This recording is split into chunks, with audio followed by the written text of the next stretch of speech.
In a short interview after the regional election in Arizona, a 25-year-old Latino man named Miguel said a sentence that startled many analysts. "I voted for Trump in 2024, but not now. I can't afford rent anymore." That is not a rare complaint. It is the first crack in the voter coalition that once helped Trump create a spectacular victory. And when small cracks appear everywhere, Michigan, Nevada, Georgia, the political world begins to ask, what is happening? Why are the voters who once turned to Trump now turning away? Back in 2024, Trump won thanks to an unexpected coalition. Young people, especially Gen Z, Latino and Black voters, low-income workers, a new group of voters with weak party attachment. They were like people boarding the same train, drawn in by the promise. Revive the American economy. In their eyes, Trump represented change, tough, direct, and different from traditional politics. That train left the station at an astonishing speed. But then, everything did not begin with a loud moment, but with a simmering feeling. The voters who had supported Donald Trump in 2024, young people frustrated by housing prices, low-income workers who believed in the promise of an economic revival, and minority groups who hoped for real change, suddenly realized that their lives were not improving as they had imagined. During 2023-2024, they had placed a great deal of trust in Trump. Young people hoped for a more affordable standard of living. Low-income workers hoped for cooling prices. Minority groups hoped for more job opportunities and investment in their communities. They did not necessarily love Trump as a person, but they believed in change, believing that a political shock could turn around a stagnant economy and prolonged inflation.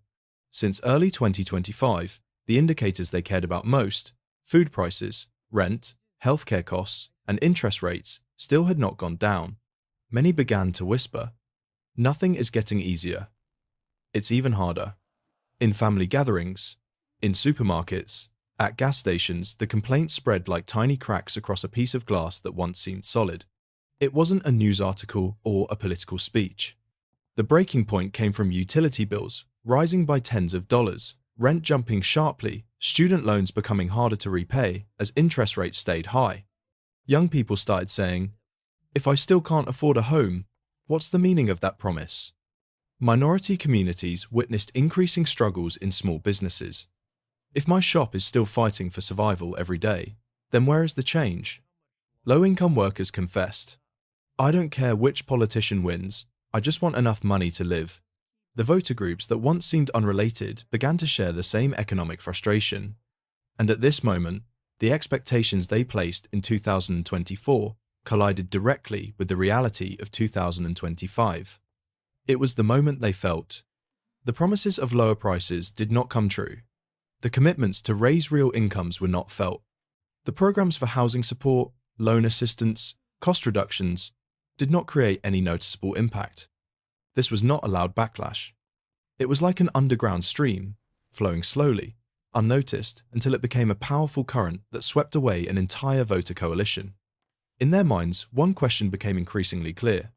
If the economy I feel is real, then who is actually helping me? And that is the breaking point. The moment when economic reality defeats all political messaging. The moment when the expectations and hopes of 2024 officially shattered. Young and low-income voters once believed that prices would come down quickly. But the economy cannot change overnight. Imagine a worker opening the fridge every morning and seeing milk getting more expensive, beef still costly, rent taking up more than half their salary. They don't read economic reports. They only know, "I'm not doing any better." New tariffs are like building a wall to protect domestic manufacturing. But every brick of that wall, phones, food, clothing, becomes more expensive. The rich can bear it. The middle class can bear it. But the very people who helped Trump flip the map in 2024 are hit directly. In another interview in Detroit, a young mother said, "I voted for Trump thinking life would get easier, but everything is still just as hard. This isn't a political issue. This is a feeling, and feeling is what changes a vote the fastest. The feeling of not being saved, not being improved, not being supported. That is when the voter coalition begins to fall apart. Change does not happen in a single day. It happens in thousands of small, scattered moments until they connect into a wave no one can ignore. In universities and vibrant neighborhoods, the atmosphere slowly shifts. Conversations that once revolved around hope for change now take on a quieter tone. If this keeps going, I'll have to move back in with my parents. Students complain about living costs. Young workers are disappointed that wages don't keep up with prices. This frustration is shared, spreading through social media, forming a current of collective dissatisfaction. This is the demographic that can shift trends very quickly, and they are the first group to begin turning around. In Latino, Black, and Asian communities, where there had once been signs of leaning toward Trump in 2024, a subtle but profound shift begins to unfold. Community meetings, once sparsely attended, suddenly fill up. Real-life stories are shared. My shop hasn't made a profit for the past 3 months.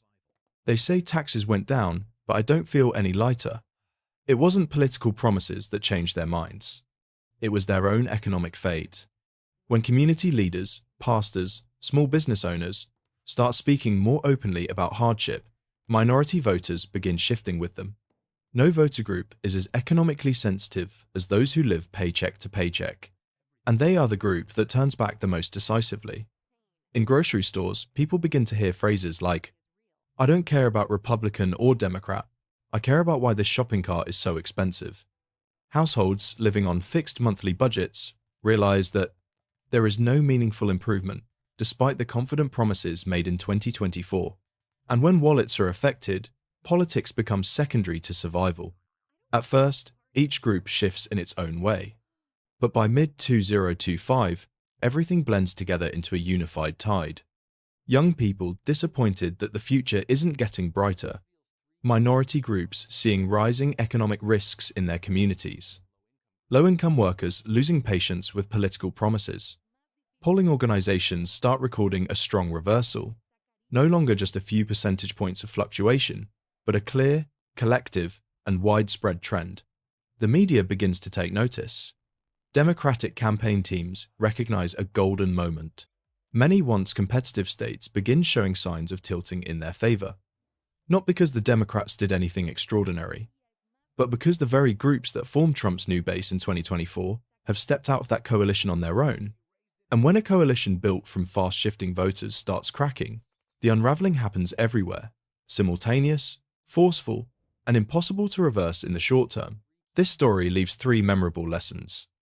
No matter how strong a voter coalition is, it can easily crack if the economy fails to meet expectations.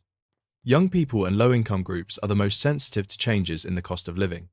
In modern American politics, trust is not maintained by promises, but by monthly bills. Next time you hear about a new voter wave, remember, a coalition lasts only when people's livelihoods last. Thank you for watching the entire video. If you find this analysis helpful, please subscribe to support me. Please note that this video is for educational analysis purposes only. We do not represent any political or media organization.